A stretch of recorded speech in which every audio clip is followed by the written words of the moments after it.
Nah, satu motivasi saya untuk yakin untuk bisa kuliah S2 berangkat dari sebuah ayat itu qulillahumma malikal mulk tu'til mulka man tasya wa tanzi'ul mulka mimman tasya wa tu'izzu man tasya wa tuzillu man tasya biyadikal khair innaka ala kulli syai'in qadir tulijul laila fil nahari wa tulijul nahara fil lail. Nah, dari ayat inilah saya yakin sekali bahwa dengan kebesaran Allah tulijul laila fil nahari wa tulijul nahar. Jadi Allah itu kuasa merubah siang menjadi malam, malam menjadi siang. Apalagi S2 kecil sekali. Sampai begini dulu saya menjelaskan untuk meyakinkan saya pribadi, apalagi S2. Begitulah. Jadi terinspirasi betul sama ayat. Terinspirasi betul dengan ayat itu.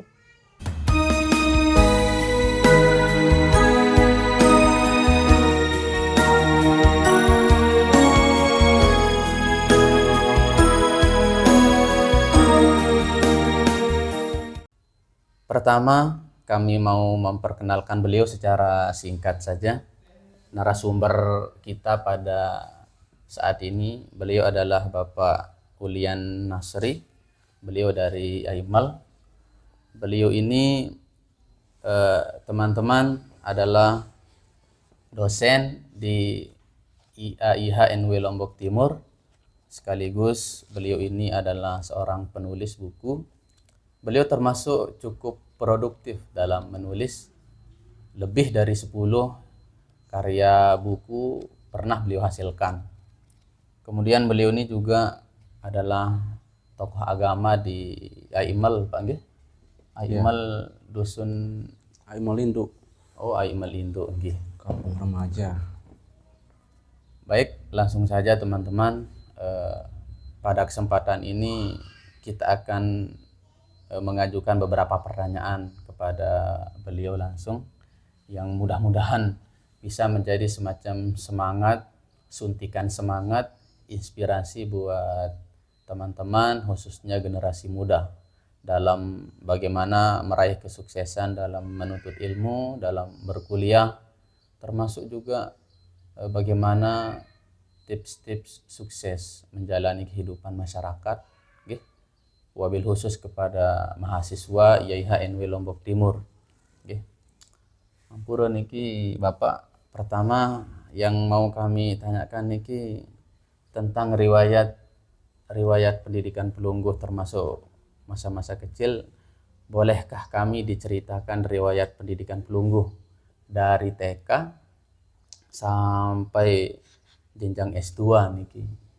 Bismillahirrahmanirrahim. Assalamualaikum warahmatullahi wabarakatuh. Waalaikumsalam warahmatullahi wabarakatuh. Terima kasih kepada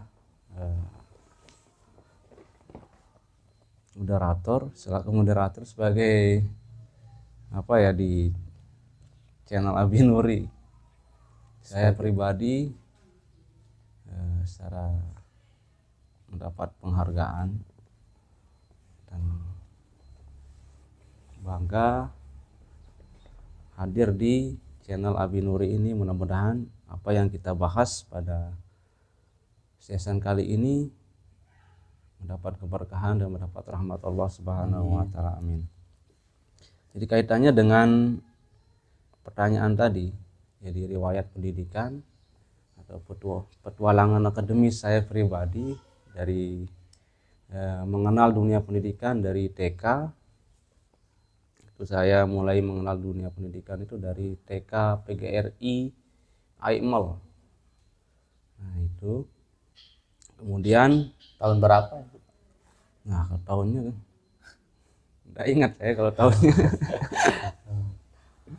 Yang jelas saya lahir itu sekitar tahun 1985. Nah, masuk TK itu sebelum umur 7 tahun lah. Jadi sehingga genap 7 tahun kita masuk SD. Nah, setelah selesai di TK PGRI Aimal, kemudian melanjutkan studi di SDN 2 Aimal. Nah, ini kemudian setelah selesai di SDN 2 Aimal, kemudian melanjutkan studi di luar negeri. yaitu MTS NW Aikmal. Karena SD itu kan dalam negeri. Oh, gitu. Kalau MTS Sekolah negeri. NW Aikmal itu adalah luar negeri. Jadi karena memang background orang tua, jiwa dan raganya boleh kita bilang adalah kalau kita buka isi hatinya orang tua itu adalah NW di dalamnya begitu. Jadi memang ayah saya pribadi ya cinta luar biasa di NW, akhirnya saya dimasukkan sekolah di MTS NW Aikmal gitu ceritanya. Kemudian setelah selesai di MTS NW Aikmal, melanjutkan studi di luar negeri lagi di SMA NW Anjani, dan saya adalah mahasiswa perdana di SMA NW Anjani. Oh, gitu. Saya siswa perdana SMA NW Anjani. Begitu NW dulu hijrah ke Kalijaga, kemudian dari Kalijaga hijrah ke Anjani tahun 2000 kalau nggak salah. Nah, kemudian saya selesai MTS NW Aikmal itu tahun berapa ya? Tahun 2000 kalau nggak salah. 2000, sekitar 2000 atau 2001. Ketika Bapak Amal Naseh meninggal dunia itu tahun 1997, saya masih duduk di kelas 2 MTS NW Aikmal. Jadi saya masih kelas 2 MTS dulu waktu Bapak Amal Naseh meninggal itu. Waktu kelas 1 sering dibawa hultah ke Pancor ya, sama nenek itu ya. Saya hanya melihat Maulana Syekh itu dari jauh aja di panggung hormatan itu. Tapi pernah langsung menyaksikan Pak, walaupun dari jauh. Saya dulu kok masih ingat sampai hari ini ketika pawai alegoris itu di Pancor, saya melihat saya pas posisinya di depan panggung hormatan di sekolah apa kalau saya enggak tahu itu sekolahnya dulu yang sebelah itu. Di sebelah panggung hormatan pinggir jalan itu kanan jalan kalau nggak salah kanan jalan, sekarang jadi YIH kayaknya, YIH yang sekarang. Nah, saya naik di tembok, ada kemudian saya naik di tembok itu untuk lihat Bapak Amal Naseh di panggung hormatan. Sampai hari ini saya ingat betul itu. Nah, itu saya masih duduk di kelas 2 Sanawi, kelas 1 Sanawiyah. Kelas 1 Sanawiyah waktu ikut hultah di Pancor, kemudian tahun depannya Bapak Amal Naseh itu meninggal dunia 1997. Nah, itu kemudian saya SMA NW Anjani ini siswa perdana angkatan pertama yang tamat. Yang tamat. Nah, ini di SMA NW Anjani lah banyak pengalaman di sini. Di SMA NW Anjani ini karena lebih banyak pengalaman yang manis atau yang pahit itu belum. Karena perjalanan SMA NW Anjani ini SMA-nya enggak punya gedung permanen, jadi kita numpang di Mualimin waktu itu. Karena memang tahap merintis ya, awal. Masih merintis, hanya Mualimin aja, hanya satu bangunan yang sekarang Mualimin ini sama aula. Hanya itu bangunan dulu ketika hijrah ke Anjani ini, dari Kalijaga ke Anjani. Akhirnya ketika dibuka SMA ini Anjani, kita numpang di Mualimin. Begitu. Nah, karena Mualimin ini khusus laki-laki dan SMA ini kan campur, dia laki perempuan. Akhirnya nggak nyaman Mualimin. Kita dipindahkan di gedung YIH yang sekarang. Itu belum layak dipakai. Masih baru dibangun sudah. Di lantai satunya itu kita pindah di situ. Tapi karena nggak nyaman, kita dipindahkan lagi di Mualimat. Mualimat pasti pakai bedek waktu itu. Udah berapa kali pindah Pak? Nah, masih pakai bedek. Dan ini lagi-lagi melanggar tradisi pesantren. Karena Mualimat itu kan khusus perempuan. Nah, akhirnya kita setelah dipindahkan lagi dari Mualimat itu dibuatkan ruang di bekas panggung hultah. Yang dulu kan panggung ultahnya di tempat sekretariatan apa sekarang, Hima atau apa itu, SR ya. Nah, itu panggung ultahnya dulu di situ. Jadi setelah ultah kita dibuatkan kelas bedek dan mahatnya dulu di aula, namanya di aula. Ini setelah dibuatkan kelas bedek di bekas panggung ultah itu, di situ kita lama, agak lumayan lama di situ belajarnya. Nah kemudian setelah itu baru dibuatkan gedung permanen di belakang Mualimin di atas sungai itu. Sekarang jadi MTS Mualimin. Nah dulu setelah jadi gedung di atas sungai itu di belakang Mualimin, ya SMA lah pindah di sana. Nah saya pindah ke sana itu sudah kelas 3. Sudah kelas 3. Berarti sudah Kelas 1, kali. kelas 2 itu sudah pindah kemana-mana. Nah, dan kelas 3-nya dipindah di sana. Nah, saya enggak tahu apa konsep dasarnya sehingga SMA ini dibuatkan gedung permanen di atas sungai. Mungkin karena SMA ini dikenal nakal atau bagaimana, enggak tahu. Akhirnya di SMA kelas saya di atas sungai itu dipindah di situ, dan nah disinilah saya dulu dikenal bagaimana ya sama teman-teman itu, dan tidak disangka lah saya untuk fokus di bidang agama.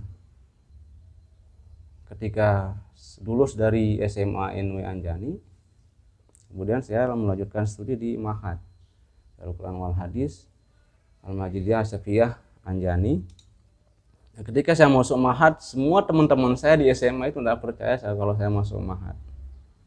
Ketidakpercayaannya karena emang secara lingkungan pergaulan itu kayaknya tidak ada yang menyangka bahwa saya akan masuk Ma'had.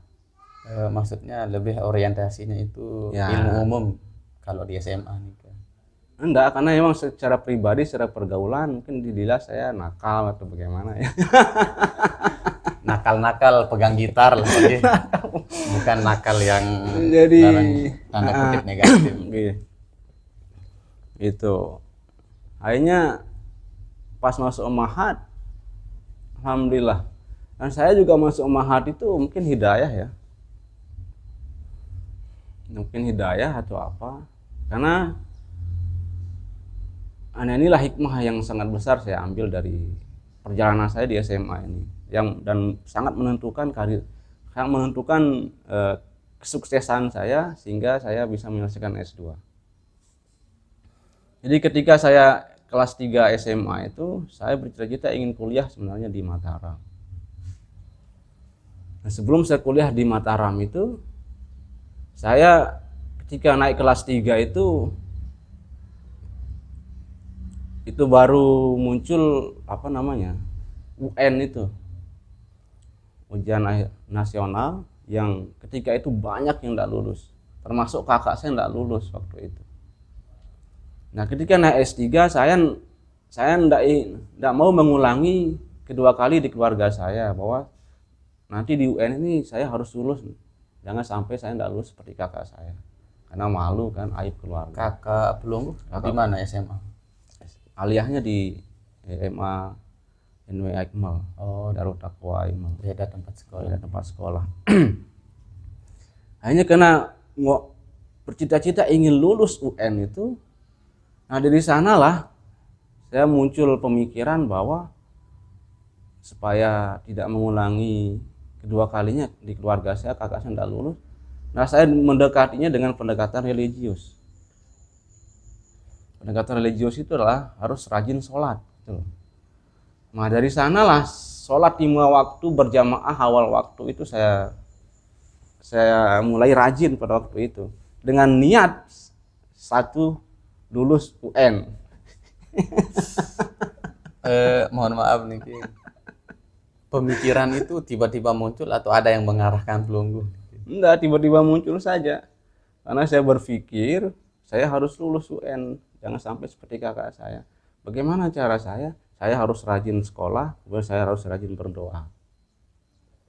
Maka karena 1 tahun itu saya tidak pernah malas sekolah itu, kemudian ikut les tidak pernah malas pada waktu itu. Karena sholat 5 waktu tidak pernah telat.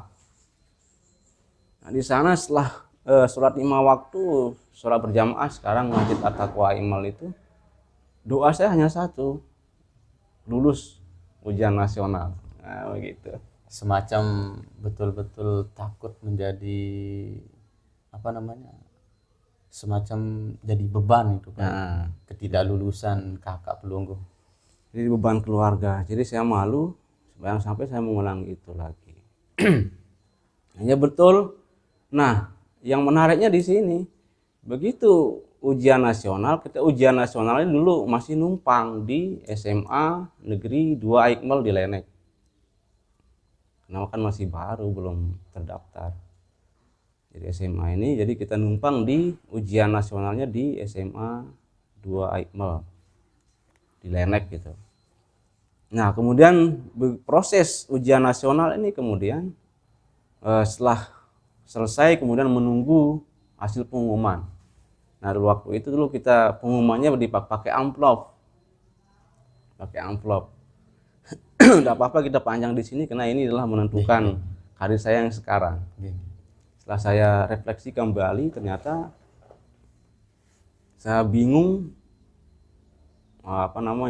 dari dulu saya bingung. Cita-cita saya kok sekolah di sini tapi kan kok masuk Mahat gitu loh. Nah, jadi setelah pengumuman, ini momennya nih, pengumuman hasil UN. Menunggu hasil Ikhtiar yang sekian lama. Dan bahkan menariknya sebelum UN itu kamar saya itu penuh dengan kertas-kertas rangkuman. Jadi ketika saya tidur itu tidurnya kan pakai karpet, kasur yang di bawah enggak seperti ini. Jadi kita hadap sini kita lihat rangkuman, hadap sana lihat rangkuman, hadap pokok kiri kanan itu adalah rangkuman saya tulis. Itu persiapan UN supaya saya ingin sekali UN itu lulus gitu. Luar biasa semangatnya. Jadi ikhtiar itu luar biasa, rajin sekolah, rajin les, rajin sholat, rajin berdoa. Anehnya itu ajaib.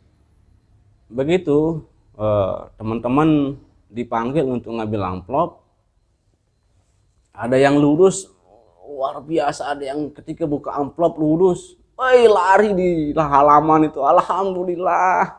Yang tidak lulus itu nangis di halaman. Aduh, bagaimana saya bilang. Nah, pas gantian saya dipanggil, saya diam-diam terus, saya cari ruangan kosong. Ada ruangan di atas sungai itu kosong. Nah, di sana saya buka amplop. Nah, sudah deg-degan nih, dada saya untuk buka amplop ini lulus apa enggak. Nah, setelah saya buka pelan-pelan, astagfirullah, enggak lulus saya. Coba.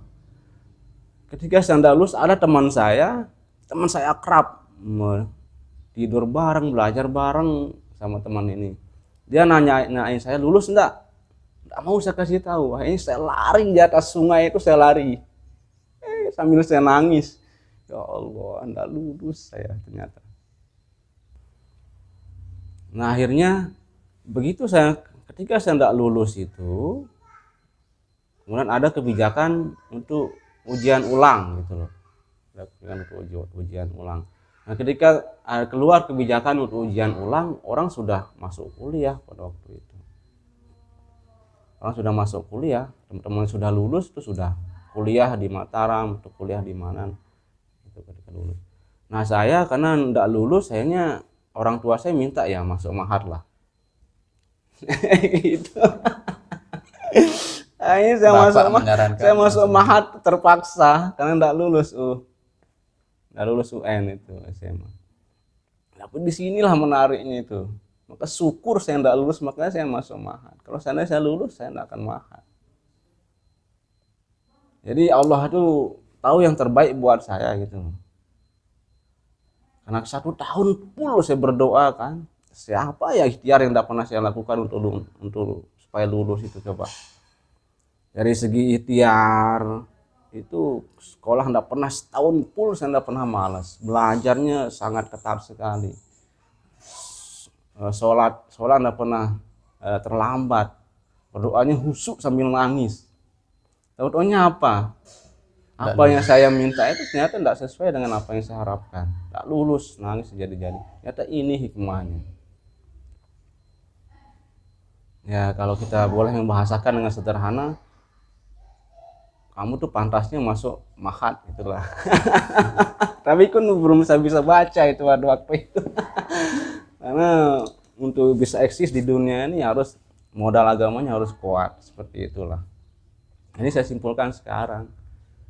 Nah karena emang kemauan orang tua saya masuk mahat. Jadi saya masuk mahat dan kos di Darul Hijrah. Saya adalah santri pertama yang ngekos di asrama Al Mubarak Guru Zaini, Abah Zaini sekarang. Nah saya ngekos di situ hanya 2 rumah di situ waktu itu, rumah mertuanya sama asramanya Abah Zaini. Nah pada waktu itu masih pakai lampu tradisional, pakai gas itu loh, belum masuk lampu listrik di situ. Nah sebelum Sekitar tahun berapa nih Kak? tahun 2004. Oh, 2004. 2004. Saya masih baru tamat MI nih, 2004 nih. Lulus tamat SMA gitu. Tamat SMA. Nah, jadi saya masuk mahat, kemudian sebelum acara cukuran itu, nah saya sudah belum ini kita ujian susulan ini. Udah masuk daftar mahat dan sudah ngekos, udah mondok di asramanya Abah Zaini itu. Nah kemudian belum cukuran, nah keluarlah jadwal untuk ujian susulan di SMA Negeri 2 Iqmal. Nah makanya saya berangkat dari pondok untuk ujian susulan ke sana. Ujian susulan ternyata alhamdulillah dapat keringanan. Nah, setelah ujian susulan itu ya lulus. Nah saya sudah masuk mahat pada waktu itu. Ya, masuk mahat tahun 2004, kemudian tahun 2007 itu kemudian saya daftar kuliah di IAIN Mataram, sekarang jadi UIN Mataram. Dulu tahun 2007 saya masuk daftar kuliah di Mataram. Itu pada waktu saya masih tingkat 3 mahat. Nah ketika saya ingin coba-coba, karena emang udah niat dari dulu ingin kuliah kuliah di Mataram, maka saya coba karena di tingkat 3 itu karena ada kebijakan bahwa kalau lebih dari 4 tahun nganggur itu nggak bisa kuliah di perguruan tinggi negeri. Nah itu alasannya kenapa saya itu daftar di tingkat 3, karena kalau nanti saya daftar di tingkat 4 kan udah 4 tahun saya SMA, nggak bisa masuk perguruan tinggi negeri. Terhitung sejak tamat SMA. Nah, itu saja SMA. Saya coba-coba lah untuk melanjutkan cita-cita saya untuk kuliah di Mataram pada waktu itu. Pada SMA ini kuliah sekali di Mataram. Nah, pada tingkat 3 saya daftar di IAIN, ternyata lulus. Ketika lulus itu juga saya galau memilih yang mana, melanjutkan mahat atau kuliah. Nah setelah hasil istihara ternyata ya dengan terpaksa, dengan berat hati saya memilih untuk melanjutkan studi. Nah, mahat hanya sampai tingkat 3 saja.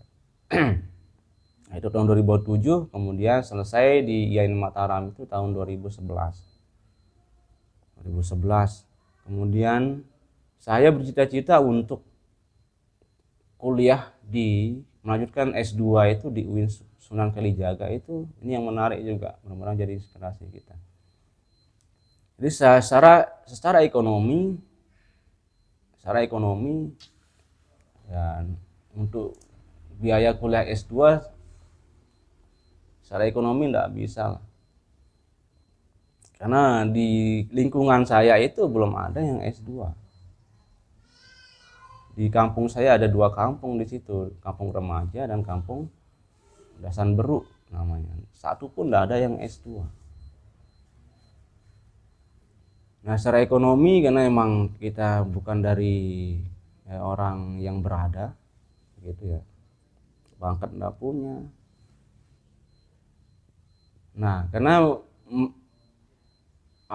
karena sadar bahwa secara ekonomi ndak bisa mungkin kita melanjutkan S2, tapi saya berkeyakinan saya harus S2 dan saya punya Tuhan.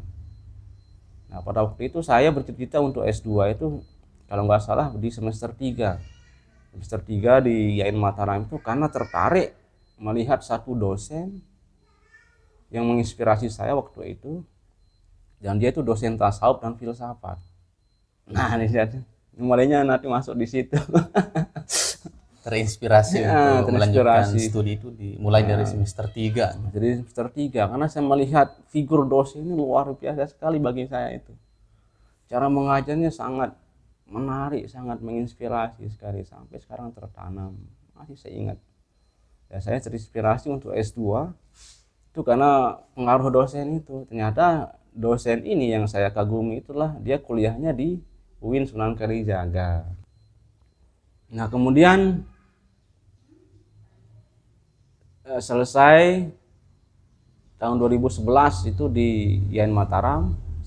Nah, karena keinginan ngotot untuk S2 itu, saya mulai mendekati dengan pendekatan religius lagi, karena waktu itu saya di Mataram itu jadi marbot di masjid. Marbot di masjid. Nah, dari sanalah saya riadah bertawasul, berdoa dengan cita-cita yang saya ingin tercapai itu adalah ingin sekali kuliah di UIN Sunan Kalijaga.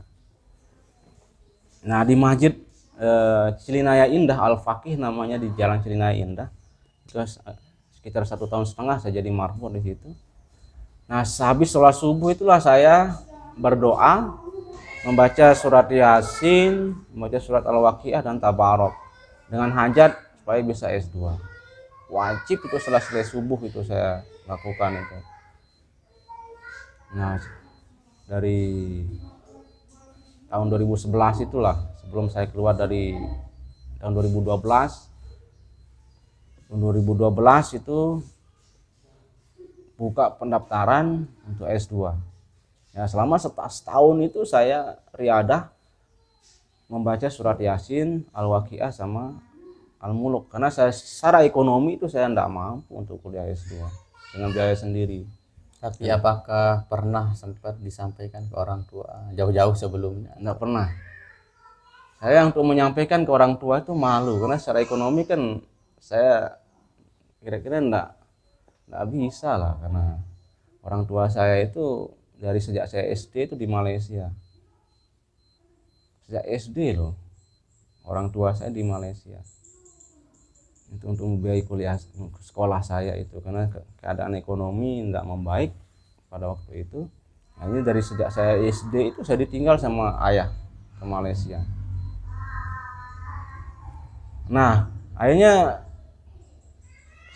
karena sudah ada modal pengetahuan tasawuf itu, maka saya mendekati Tuhan itu dengan pendekatan wirid, pendekatan doa gitu loh.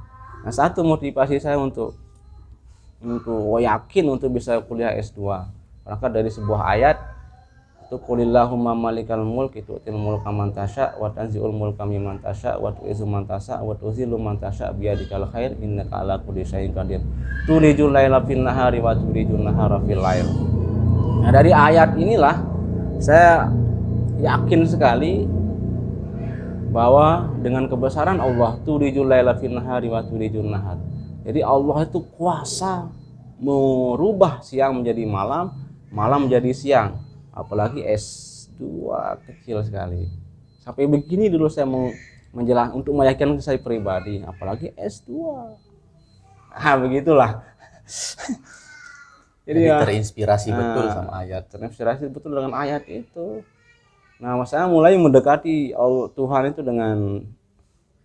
dengan rajin sholat berjamaah seperti yang kemarin waktu SMA itu. Dan ternyata ritual religius saya itu enggak sesuai gitu, enggak kayak di SMA. Tapi begitulah cara Tuhan itu memberikan pelajaran bagi kita. Nah, itu ternyata setelah saya wisuda S1 itu, nah tinggal menyampaikan ke ayah, orang tua ini, Bahwa ingin S2. bangun S2. Nah, karena ngotot ingin S2 di Jogja itu ya, ketika waktu nelpon orang tua dari Malaysia itu saya sampaikan. Bismillahirrahmanirrahim. Saya langsung sampaikan. Karena apa jawaban orang tua itu? Nah, kuliah sudah. Saya nggak harap ini orang tua saya akan minta saya kuliah S2.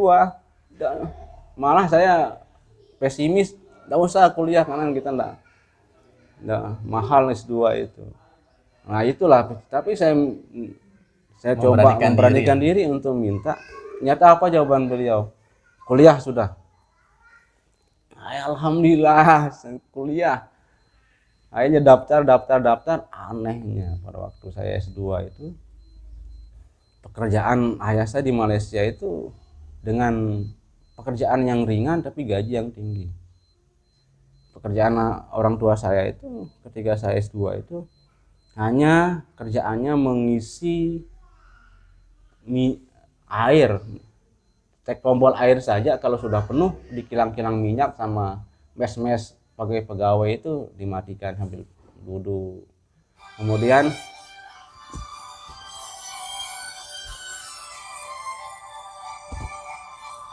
setelah itu dua pekerjaan ayah saya waktu itu menjadi marbot dan imam masjid di Malaysia. Jadi kerjaannya ringan sekali, kemudian menjadi tukang azan sama imam di masjid. Itu gajinya sebulan 6 juta. Melonjak drastis. Melonjak drastis. Pada waktu S1 itu orang ayah itu banting tulang tuh sawit itu. Nah, begitu S2 gaji ayah saya itu 6 juta. Dan heran ayah saya, kok ketika kamu S2 ini pekerjaan saya ringan tapi gaji saya besar. Waktu S1 itu pekerjaannya berat sekali. Nah, itulah mungkin jawaban dari ritual pendekatan kepada Allah Subhanahu wa taala dengan menggantungkan, menyandarkan cita-cita itu kepada Allah Subhanahu wa taala. Jadi selama kita menyandarkan cita-cita kita kepada Allah Subhanahu wa taala, yakin pasti Allah akan memudahkannya, meringankannya. Orang Cina saja tidak percaya kepada Allah sukses, apalagi kita yang punya Tuhan, punya Allah yang kekuasaannya itu meliputi alam semesta ini. Disitulah saya yakin, oh iya ternyata benar, doa saya terkabul di sini. Dan berarti setelah orang tua bilang iya, kuliah sudah, dipelungguh ke Jogja dengan modal restu orang tua.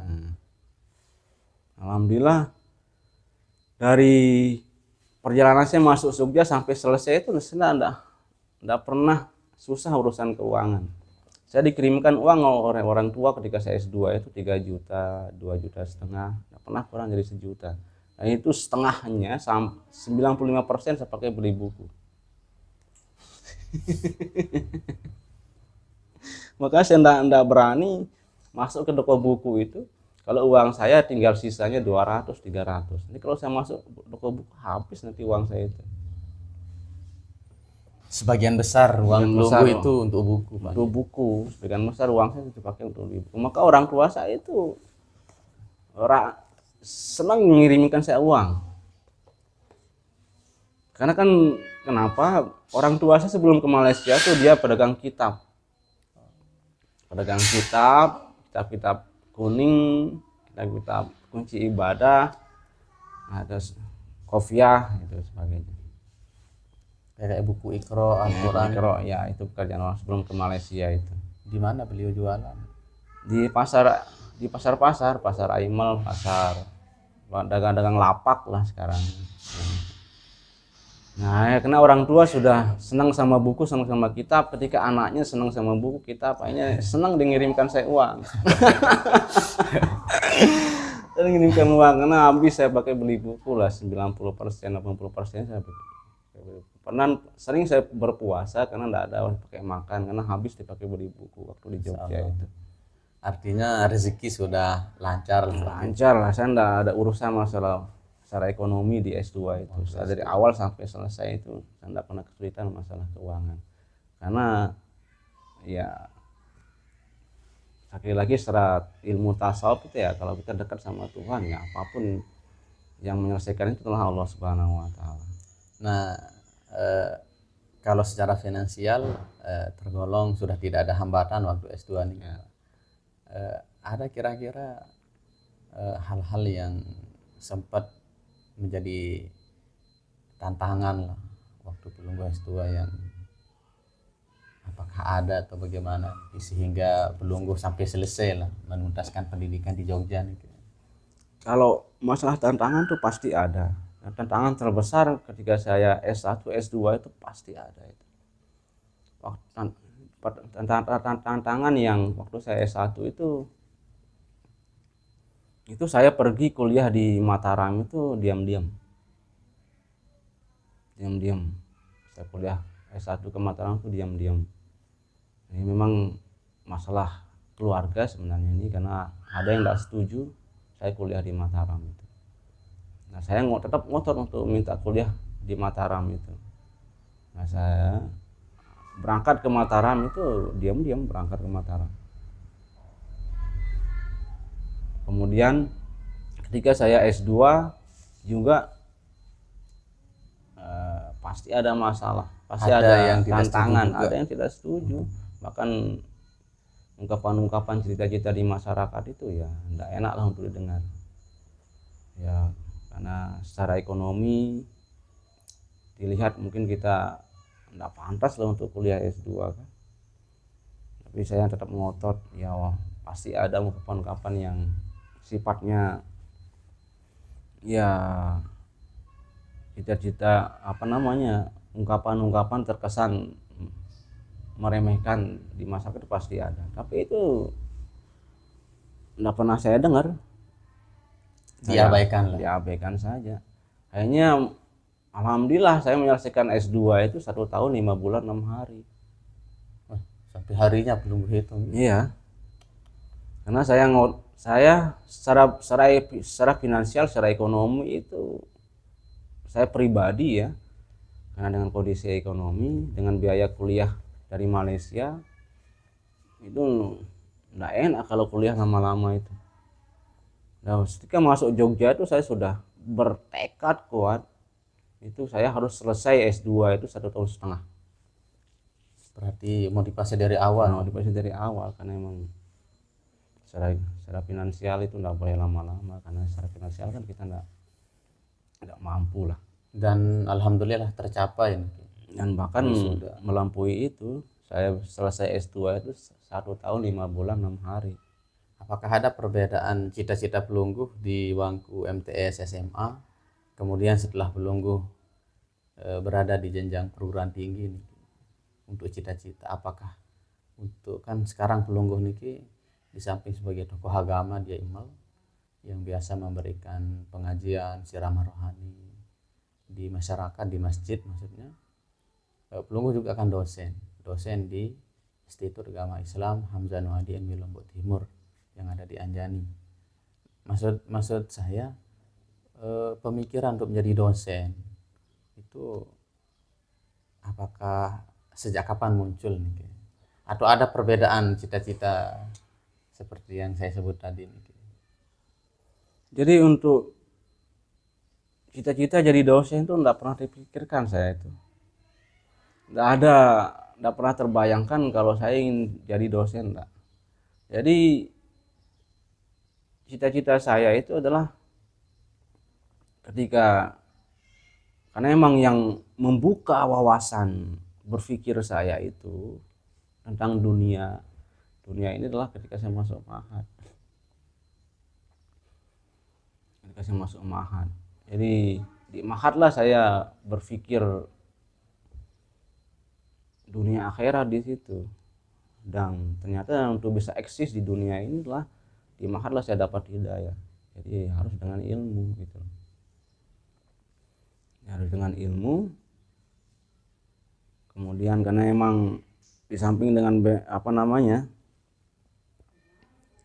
untuk bisa mengamalkan ilmu secara formal itu kan harus ada ijazah gitu. Makanya saya masuk kuliah. Dan berhubung juga kuliah ini kan menjadi cita-cita waktu SMA gitu. Nah begitu kemudian di Ma'had lah yang membuka wawasan saya, membuka cara berpikir saya bahwa untuk bisa eksis, untuk bisa bisa mendapat kebahagiaan dunia akhirat itulah ya dengan ilmu. Maka saya dari Ma'had ketika masuk daftar kuliah di IAIN Mataram itu niatnya hanya satu, untuk menuntut ilmu. Dan betul ketika saya berniat menuntut ilmu itu semenjak dari S1 di Mataram dan S2 di Jogja itu tidak pernah pacaran. Karena memang berangkatnya dari rumah itu ilmu, sesuai dengan hadis innamal a'malu binniyat itu. Selama di Mataram tidak pernah pacaran. Tidak ada pacar saya di Mataram. Masyaallah. 4 tahun di sana, 4 tahun di situ. Nah, setelah saya bedah itu ketemulah hadis ini. Ternyata betul apa yang kita niatkan itulah yang kita dapat. Ya namanya manusia itu pasti ada perasaan untuk mau kepada perempuan. Ketika saya mau sama perempuan yang itu ya pasti jatuh cinta, pernah lah jatuh cinta, ini banyak sering saya jatuh cinta di IAIN Mataram itu. Dan begitu saya ungkapkan rasa cinta saya kepada perempuan itu ditolak saya. Tidak pernah jadi saya pacaran di IAIN Mataram itu.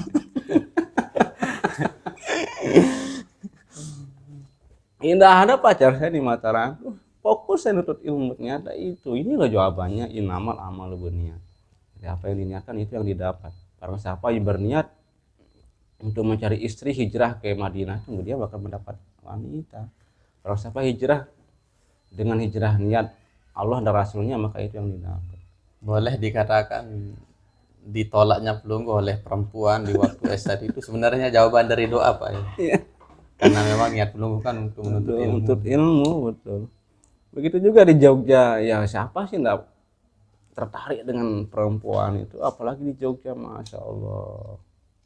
Maka dunia saya ada 4 kalau di Jogja itu, di kos, kampus, perpustakaan, toko buku. Berarti jarang ke Malioboro atau ya. ke Borobudur. Nah, bahkan saya selama saya di Jogja nggak pernah beli baju, beli buku aja. Saya bawa baju dari rumah. Saya talonat apa sih bahasa? Saya iri, nggak mau loh kalah beli baju sama buku itu loh. Kalau di S1 mungkin kalau pilihannya baju, makan, rokok karena saya bisa merokok, kemudian buku ini nomor urut terakhir kalau di IAIN Mataram kalau saya S1. Begitu Jogja itu kebalik, maka buku yang pertama. Biasa. Nah itulah. Nah ya hanya nambah 3 dunia saya itu di Jogja. Itu di tempat-tempat tongkrongan diskusi akademik sama mahasiswa. Nah, terus yang mau saya tanyakan nih, pelunggu sepertinya lumayan terobsesi untuk belajar tasawuf itu waktu S1 di IAIN Mataram pada waktu itu, yang sekarang jadi UIN Mataram. Tapi sekarang di YIHNW Lombok Timur pelunggu jadi dosen filsafat nih. Nah, yang mau saya tanyakan, bagaimana ceritanya pelunggu nimbrung di dunia filsafat nih? Dan saya secara pribadi melihat pelunggu ini memang memiliki pemahaman yang mendalam tentang filsafat terbukti dari buku-buku yang Pelungguh tulis dan terbitkan. Jadi teman-teman, beliau niki mempunyai 10 bahkan sampai 15-an judul buku yang sebagian besar berbicara tentang filsafat. Nah, salah satunya Philosophy is Mother of Science, sebuah pengantar filsafat, yang buku ini alhamdulillah diterbitkan di penerbit Al-Haramain, punya saya pribadi. Nah, berbicara tentang dunia filsafat ini, Pak. Jadi apa visi dan misi Pelungguh sehingga memiliki minat yang besar terhadap dunia filsafat ini, Pak? Ya baik. Jadi secara background keilmuan itu dari S1 saya prodinya, program studinya PAI, Pendidikan Agama Islam. Kemudian S2-nya juga PAI, Pendidikan Agama Islam. Nah, kemudian sampai ke YAIH ini menjadi dosen filsafat dan bukunya banyak. Bukunya banyak, judulnya saya tulis adalah buku filsafat. Itu banyak buku-buku yang saya hasilkan itulah rata-rata kok filsafat semua. Nah, ini kok prodi PAI kok jadi dosen filsafat. Dan teman-teman dosen itu dikira saya background keilmuannya itu adalah jurusannya filsafat, ternyata tidak. Saya prodinya adalah Pendidikan Agama Islam. Nah, kok kenapa menjadi dosen filsafat kemudian kok secara keilmuan suka filsafat, ngajar filsafat dan menghasilkan karya buku filsafat. Bagaimana ceritanya?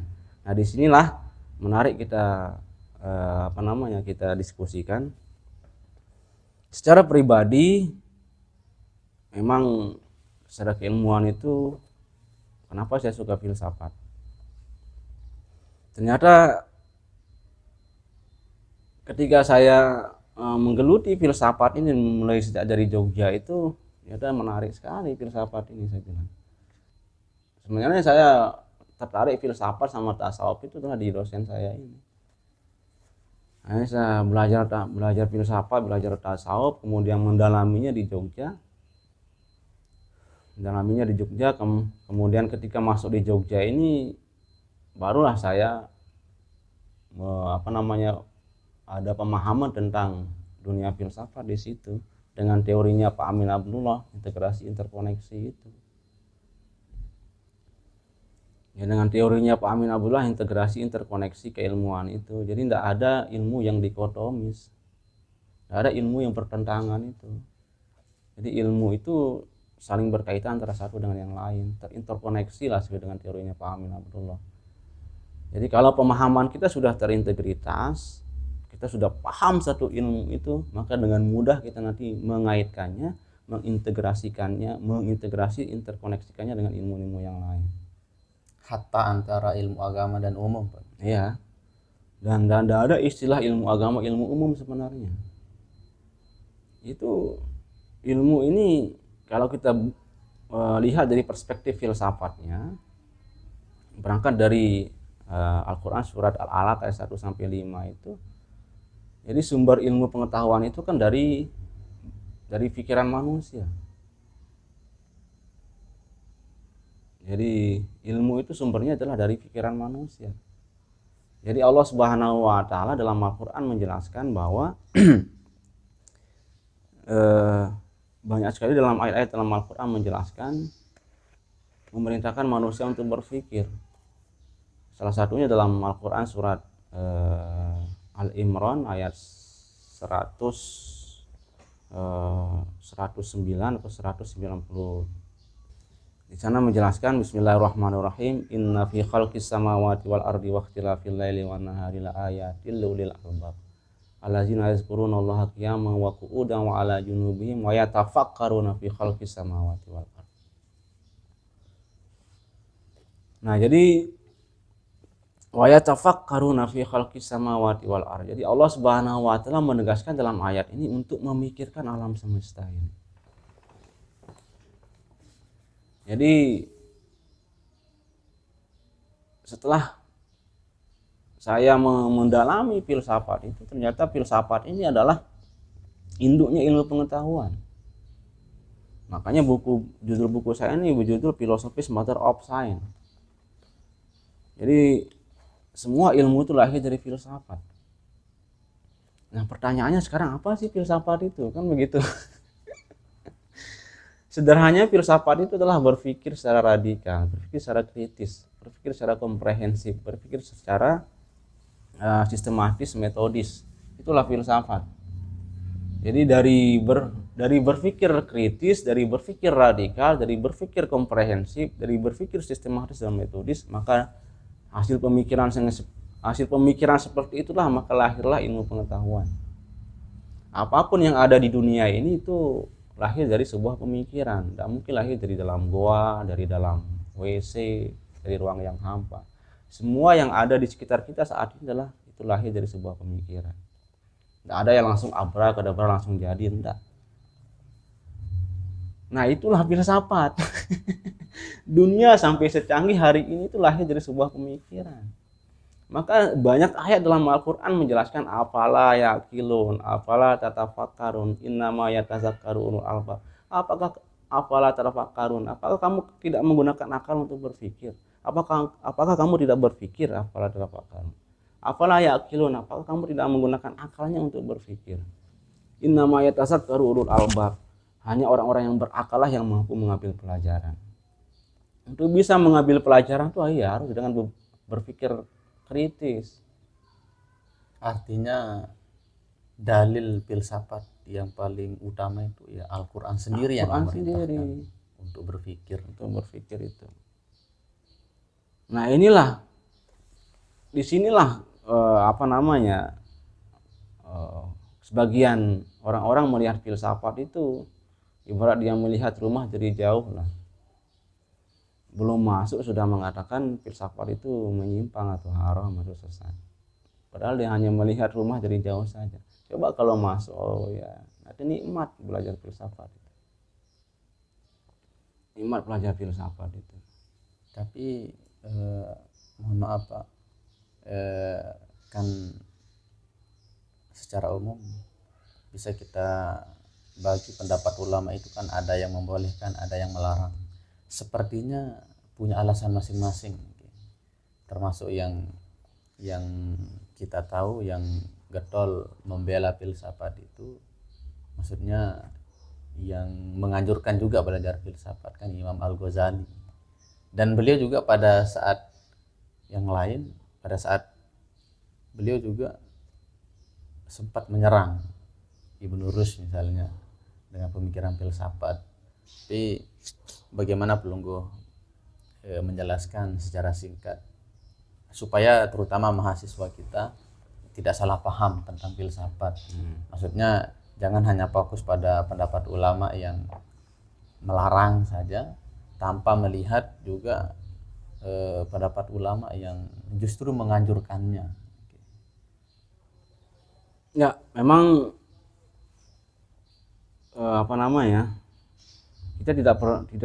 kita tidak menyangkal bahwa ada yang kontra dengan filsafat. Itu banyak para ulama kontra dengan filsafat. Nah, tapi ketika kontra dengan filsafat itu, apanya yang dikontra di filsafat itu? Nah, inilah yang tidak didalami sama kebanyakan orang itu. Nah, makanya Pak Dr. Farudin Faiz, salah satu dosen filsafat di UIN Sunan Kalijaga itu, dan di channel YouTube-nya itu adalah ngaji filsafat. Kalau kita tonton beliau, dan ini termasuk guru saya dulu di Jogja, Dr. Faiz itu, dan dia yang banyak membuka wawasan saya untuk filsafat. Dan beliau itu kan pikiran keilmuannya juga kuat, wacana keislamannya kuat, Dr. Faiz itu, dan menjelaskan filsafat dengan mudah cepat diterima oleh masyarakat dan mahasiswa. Jadi yang membuat rata-rata orang terjebak ketika melihat filsafat itu tidak bisa membedakan antara dua hal. Yang pertama filsafat sebagai metodologi berpikir, dan filsafat sebagai produk pemikiran. Nah, filsafat sebagai metodologi berpikir ini maksudnya adalah ketika filsafat itu adalah sebuah metodologi berpikir. Ketika belajar filsafat itu yang dipelajari di situ adalah bagaimana cara berpikir dengan benar supaya tidak sesat. Itulah sebenarnya filsafat itu. Yang ada di dalam buku ini adalah metodologi berpikir sehingga menghasilkan ilmu pengetahuan. Semua buku-buku filsafat itu mengajarkan bahwa bagaimana cara berpikir supaya benar. Itulah isinya filsafat itu. Nah, kemudian yang kedua, filsafat sebagai produk pemikiran. Setelah kita berpikir ada hasilnya. Nah, hasilnya itulah yang dinilai. Sekarang apa usahanya? Usahanya adalah buat kue yang beda dengan yang lain. Nah, ketika jadi kue kemudian dinikmati sama orang baru dinilai rasanya bagaimana. Nah, kalau dia masih dalam metodologi berpikir tidak bisa kita nilai. Orang masih dalam pikiran kok tidak bisa dinilai. Nah, baru bisa dinilai kalau dia sudah menjadi produk pemikiran. Nah, ketika dia menjadi produk pemikiran baru bisa diukur apakah benar atau enggak, apakah enak atau enggak. Nah, gitu. Jadi ini enggak bisa dibedakan oleh orang, sehingga ketika dia mengatakan bahwa orang ini pemikirannya sesat. Sesatnya dengan pendekatan apa dia sesat? Nah, itu harus dijelaskan. Oh, dia sesat dengan menggunakan pendekatan agama misalkan. Ya baru kita hindari kalau itu. Itu namanya filsafat sebagai produk pemikiran. Baru kita bisa nilai filsafat itu ketika dia sudah menjadi produk pemikiran. Nah, jadi kemudian yang kedua, Imam Al-Ghazali itu seorang filosof awalnya. Imam Al-Ghazali seorang filosof dan ahli debat. Nah, kemudian setelah ke filosof kemudian baru menggeluti tasawuf. Dan ketika Imam Al-Ghazali fokus ke dunia tasawuf, kemudian ada Imam Al-Ghazali mengkritisi para filosof waktu itu. Jadi Imam Al-Ghazali itu mengkritisi filosof Ibnu Sina, Al-Farabi. Makanya lahirlah kitab namanya Tahafut Al-Falasifah. Nah, di dalam kitab Tahafut Al-Falasifah ini adalah Imam Al-Ghazali bukan menyerang filsafat. Imam Al-Ghazali menyerang produk pemikiran. Hasil pikiran para filosof, bukan filsafat secara umum yang diserang. Inilah membuat orang itu salah paham. Jadi ketika Imam Al-Ghazali mengharamkan pemikiran salah satu tokoh filosof yang dikritisi itu, kemudian orang-orang menyangka bahwa filsafat itu juga sesat, haram. Padahal yang dikritisi oleh Imam Al-Ghazali dalam Tahafut Al-Falasifah itu ada 3 poin. Pemikirannya Ibnu Sina sama Al-Farabi. Dengan kata lain, yang pantas kita perdebatkan itu adalah filsafat sebagai produk pemikiran, bukan sebagai metodologi berpikir. Nah, secara sederhananya kan kita nggak mungkin sama pendapat kita, pasti berbeda pendapat kita. Dan ini sudah lumrah dalam dunia akademis, itu sudah lumrah saling mengkritisi itu. Sebelum kami menutup, mungkin closing statementnya dari kami minta dari beliau. Ya baik, jadi alhamdulillah setelah lama kita berbincang-bincang masalah dunia akademis, kemudian closing statement saya untuk acara kita, kegiatan kita, podcast kita pada hari ini. Jadi tentunya apa yang kita bincangkan tujuannya itu hanya satu, yaitu adalah untuk menjadi sebuah pembelajaran untuk orang lain gitu loh. Jadi salah satu motivasi kita untuk mengadakan acara semacam ini adalah semangat dakwah. Jadi semangat dakwah harus sesuai dengan kondisi hari ini, dan itulah cara dakwahnya Maulana Syekh seperti itu. Maulana Syekh itu berdakwah sangat kontekstual sekali sesuai dengan konteks pada hari itu. Dan sekarang kita ini juga harus dakwahnya kontekstual. Salah satunya kontekstual itulah ya berdakwah lewat YouTube. Orang tua mah dari kecil sampai dewasa sekarang lihat YouTube. Maka kita harus menyebarkan, memviralkan kebaikan-kebaikan itu atau berdakwah lewat YouTube. Maka kalau kita tidak mampu membangun pondok pesantren, belum mampu membangun masjid, belum mampu membangun panti asuhan, maka salah satu hal yang paling dekat untuk kita berdakwah saat ini adalah medsos. Maka dengan berdakwah lewat medsos inilah paling tidak kita mulai dari hal yang paling dekat, yaitu medsos, berdakwah lewat YouTube. Mudah-mudahan apa yang kita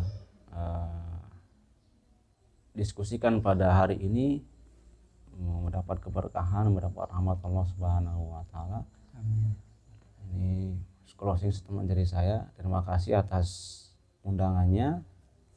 Mudah-mudahan channel Abi Nuri ini mendapat keberkahan, mendapat rahmat Allah Subhanahu wa taala. Amin amin. Mungkin itu dari saya.